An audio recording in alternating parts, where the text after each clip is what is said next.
চাঁদপুরে মতলব দক্ষিণ উপজেলার উপাধি উত্তর ইউনিয়নে বিএনপির প্রাথমিক সদস্যপদ নবায়ন ও নতুন সদস্য সংগ্রহ কার্যক্রমের উদ্বোধন করা হয়েছে।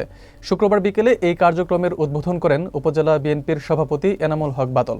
বিস্তারিত থাকছে মনিরুল ইসলাম মনিরের প্রতিবেদনে। উপাধি উত্তর ইউনিয়ন বিএনপির সভাপতি বেলায়েত হোসেন বিল্লাল খানের সভাপতিত্বে ও সাধারণ সম্পাদক মাসুদ প্রধানের পরিচালনায় আয়োজিত সভায় বিশেষ অতিথি হিসেবে বক্তব্য রাখেন উপজেলা বিএনপির সাধারণ সম্পাদক মোহাম্মদ শফিকুল ইসলাম সাগর এবং উপজেলা যুবদলের আহ্বায়ক মুজাহিদুল ইসলাম কিরণ। এ সময় ইউনিয়ন, পৌরসভা ও উপজেলা পর্যায়ের বিএনপি এবং অঙ্গ সংগঠনের নেতাকর্মীরা উপস্থিত ছিলেন। নেতারা বলেন, চলমান রাজনৈতিক প্রেক্ষাপটে সংগঠনকে আরও শক্তিশালী করতে প্রতিটি ইউনিয়ন ও ওয়ার্ড পর্যায়ে সদস্য সংগ্রহ ও নবায়ন কর্মসূচি অত্যন্ত গুরুত্বপূর্ণ।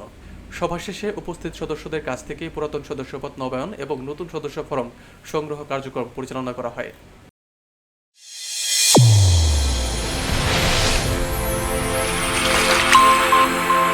চ্যানেল A1 হৃদয়ের স্পন্দন।